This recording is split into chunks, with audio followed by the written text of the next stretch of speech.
최근 한 달간 외국인이 현대차 우선주들을 매수하고 있다고 했잖아요. 그 시작점이 바로 그런 발표가 난 다음에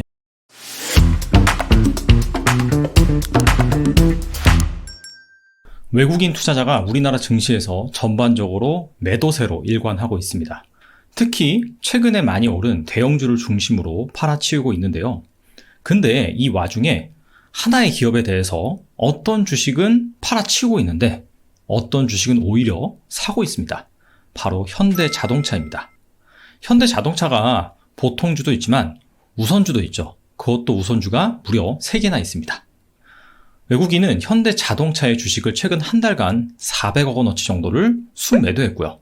현대차 우는 600억, 현대차 EUV는 200억, 현대차 사무비도 시가총액이 상당히 작은 종목인데도 불구하고 수십억 원 정도 순매수를 했습니다. 왜 같은 기업인데 어떤 주식은 팔아치우고 또 어떤 주식은 사들이고 있는 것인지 여기에 대해서 한번 알아보겠습니다. 이를 알아보기 위해서는 우선주의 매력이 무엇으로 결정되는지 그 요인에 대해서 살펴볼 필요가 있고요. 일단 먼저 삼성전자 우선주의 사례를 예로 들어서 한번 살펴볼게요. 일단 우선주에 영향을 미치는 요인은 크게 2가지입니다. 첫 번째가 금리고요. 두 번째가 배당 매력입니다. 금리는 우선주의 매력을 결정짓는 외부 요인이고요. 배당 매력은 그 우선주의 매력을 결정짓는 개별 요인이다. 이렇게 볼 수가 있겠죠. 일단 우선주는 금리가 낮아지면 낮아질수록 좋습니다. 왜냐하면 우선주는 배당주다 라는 인식이 자리 잡혀 있어요. 그렇기 때문에 금리가 낮아지면 상대적으로 배당 수익률, 즉 배당 매력이 부각이 받기 때문에 금리가 낮아질수록 우선주의 주가는 긍정적입니다. 자, 그래서 한번 사례를 살펴보겠습니다. 삼성전자 우선주의 사례인데요. 이 파란색 선이 삼성전자 우라고 나와 있는데 삼성전자 우선주의 주가를 말하는 것이 아니라 보통주 대비 삼성전자 우선주의 주가 수준입니다. 이 수치가 80%에서 90%, 100% 이렇게 올라간다라고 한다면 보통주보다 삼성전자 우선주가 더 많이 주가가 올랐다, 더 좋았다 이렇게 볼 수가 있겠죠. 그 다음에 이 주황색 선은 국고채 3년물 금리입니다. 우측이고요. 자, 그래서 한번 비교를 해보자는 거죠. 2011년, 12년, 13년 이때만 하더라도 삼성전자 우선주의 주가 수준이 보통주에 비해서 한 60%에 불과했습니다.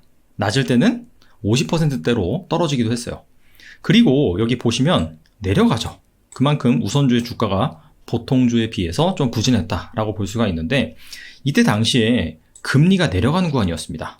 아니 그런데 왜 우선주가 오르면 올라야지 내려가느냐?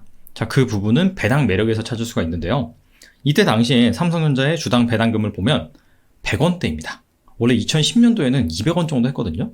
근데 이 배당금이 감소를 하면서 배당 수익률도 역시 1% 미만으로 하락을 했습니다. 즉, 이 배당의 매력이 감소하니까 우선주의 주가가 금리가 하락했음에도 불구하고 좋지 못했던 것이죠. 자, 그러다가 2013년을 기점으로 해서 다시 이렇게 쭉 올라갑니다. 우선주의 주가 수준이.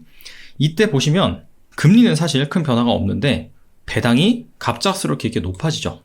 그러다 보니까 배당 수익률도 역시 거의 한 2%대를 기록을 합니다. 그렇기 때문에 삼성전자 우선주의 주가 수준이 보통주의 한 80%까지 치솟았고요.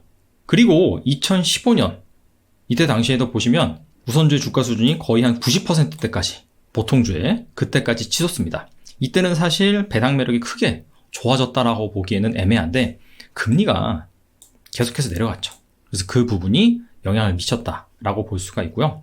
근데 한 2017년 들어서 금리가 이렇게 올라가죠. 시장 금리가. 근데 그럼에도 불구하고 우선주의 주가 수준이 보통주에 비해서 계속해서 높아지고 있는 것을 발견할 수가 있습니다. 자, 이때도 이유가 있어요. 보시다시피 배당금이 갑자기 500원대에서 800원대로 뛰었고 2018년도에는 1000원대를 돌파를 했습니다. 자, 그러다 보니까 금리가 높아짐에도 불구하고 배당 매력이 상승을 해서 우선주의 주가 수준이 좋았다. 이렇게 볼 수가 있고요. 그리고 2020년, 자, 이때 코로나 위기로 인해서 금리가 사상 최저점을 경신을 합니다. 그리고 이때 삼성전자가 또 특별 배당을 하죠.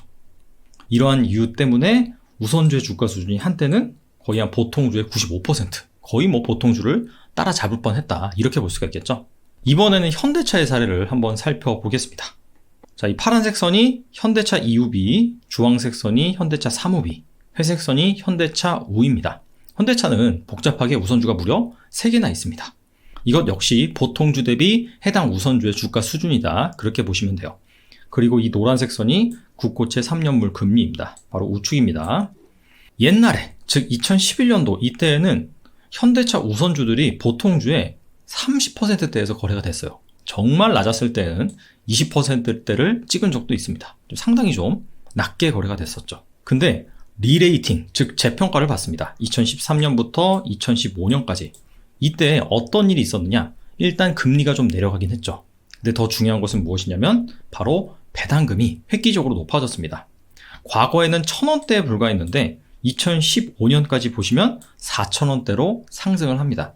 자, 그러다 보니까 예전에는 보통주의 40%대도 거래가 안 됐던 그런 우선주들이 한때는 80%대까지 상승을 합니다. 자, 그리고 나서는 현대차가 딱히 배당 정책이 변화가 없었죠. 계속 연간 주당 4,050원 정도의 배당금을 책정을 했습니다. 그러다 보니까 한 80%에서 한 60%대 여기에서 계속해서 거래가 되다가 2016년, 17년 이때 금리가 더 높아지잖아요. 자, 그때 살짝 또 낮아지죠. 우선주의 주가 수준이. 자, 그러다가 금리가 다시 또 낮아지면서 2019년에 와서는 다시 또 우선주의 주가 수준이 높아집니다. 그런데 2020년 이때 코로나 위기로 인해서 금리가 사상 최저점을 찍잖아요. 자, 그런데 오히려 이 우선주의 주가 수준이 보통주에 비해서 더 낮아집니다. 그래서 지금은 거의 한 50%에도 미치지 못하는 그런 상황이 와 있습니다. 자, 왜 그럴까요?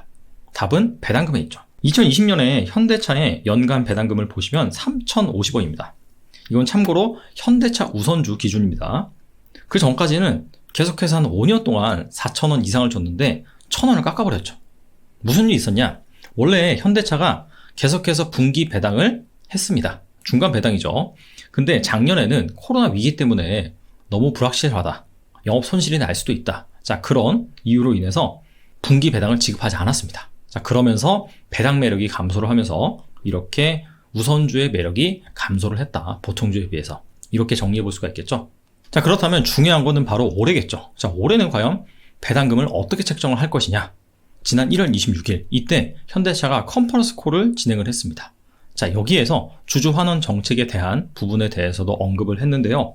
현대차는 올해 실적 개선 추이와 대외 환경 변화를 감안하긴 하되 전년 수준 이상의 배당을 할 것이다. 자, 이렇게 말을 했습니다. 즉 못해도 2020년 수준은 할 것이다. 이렇게 밝힌 것이죠. 그리고 그런 발표가 난 다음에 그때부터 이 외국인의 매수세가 현대차 우선주를 중심으로 유입이 되고 있습니다.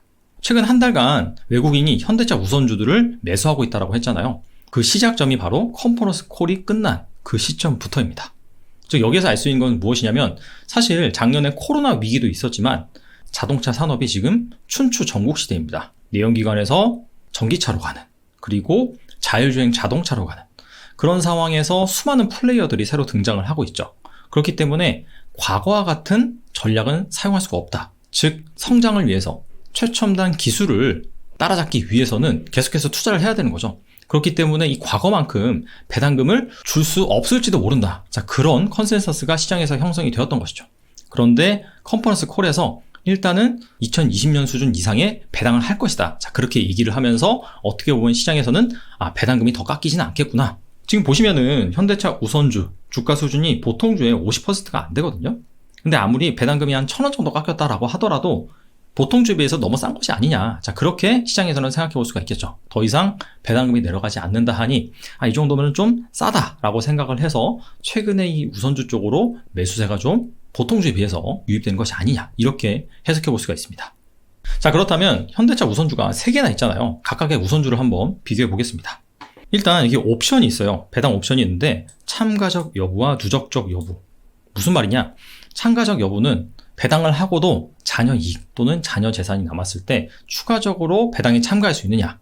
그게 바로 참가적 여부입니다. 참가할 수 있으면 참가적, 참가할 수 없으면 비참가적이겠죠. 누적적 여부는 무엇이냐면 올해 업황이 안 좋아서 배당을 못 줬어요. 근데 내년에 배당을 지급한다라고 한다면 작년에 못 줬던 그 배당금까지 얹혀서 한꺼번에 주는 바로 이런 것이 누적적 여부입니다. 배당금이 누적이 되느냐 그 부분이죠. 그래서 누적이 되면은 누적적, 누적이 안 되면 비누적적이라고 합니다. 자, 그런 차원에서 보시면 현대차 이후비와 현대차 사무비가 비누적적이긴 하지만 참가적이긴 합니다. 그래서 이 옵션이 좀 더 좋다라고 볼 수가 있겠고요. 비고란에 보시면 보통주 대비 연 1% 추가 배당, 현대차 우선주의 경우는요. 이게 근데 액면가 기준입니다. 현대차 액면가가 5,000원이에요. 그래서 보통주보다 주당 배당금을 50원 더 준다. 그런 얘기고요. 현대차 EUV 보시면 최저 우선 배당률이라고 2%로 나와 있습니다. 이것도 액면가 기준이고요. 최저 우선 배당률은 무슨 얘기냐면 배당을 하지 않는 상황이 발생하더라도 보통주 기준으로요. 보통주에 비해서 액면가 2%를 하겠다. 그런 얘기예요. 현대차 사무비 같은 경우에는 최저 우선 배당률이 1%입니다. 그래서 결과적으로 주당 배당금이 작년 기준으로 얼마였냐? 현대차 우는 3,050원, 현대차 EUV는 3,100원, 현대차 3우비는 3,050원이었습니다. 그래서 배당 수익률을 보시면 현대차 3우비가 가장 높아요. 이건 이제 주가와 관련이 있겠죠? 그 다음에 현대차 EUV, 현대차 우입니다.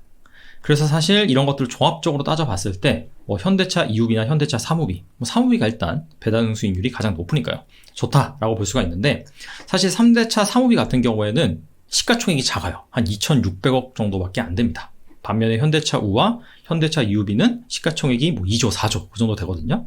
그래서 사실 현대차 3우비는 외국인이나 기관이 거래하기에는 너무 사이즈가 작다. 그래서 그런 이유로 좀 저평가받는 것이 아니냐 그렇게 생각해 볼 수 있을 것 같아요. 그래서 이런 것들을 잘 고려를 하셔서요. 접근을 하시면 좋을 것 같고요. 근데 중요한 부분이 있습니다. 이 우선주에 투자함에 있어서 두 가지를 꼭 주의를 해야 됩니다. 첫 번째는 바로 금리입니다. 우선주의 매력은 금리에 따라서 결정이 된다. 말씀드렸죠. 최근에 인플레이션 기대감이 막 살아나고 있다. 원자재 가격이 막 오르고 있다. 그런 얘기가 나오고 있죠. 이렇게 시장 금리가 계속해서 상승을 하면은 상대적으로 우선주의 매력이 보통주에 비해서 낮아질 수가 있습니다. 그 부분을 주의를 해야 되고요. 두 번째는요. 이 부분이 가장 중요해요. 사실 우선주도 그냥 일반 주식입니다. 현대차의 주식이란 말이죠. 그렇기 때문에 아무리 이 우선주가 배당을 많이 주고 그 다음에 시장 금리 상황이 좋다 하더라도 현대차가 실제로 올해 자동차를 못 팔고 이 전기차, 자율주행차 시대에서 잘 적응을 못한다면은 당연히 기업 가치가 하락을 하겠죠. 그러면은 주가가 하락할 수밖에 없고요. 아무리 우선주가 매력이 있다 하더라도 현대차 자체가 부실해진다 하면은 당연히 우선주 역시 주가가 하락할 수 있습니다. 그래서 중요한 것은 바로 이런 부분을 잘 체크를 해봐야겠죠. 오늘은 여기까지 하겠습니다. 감사합니다.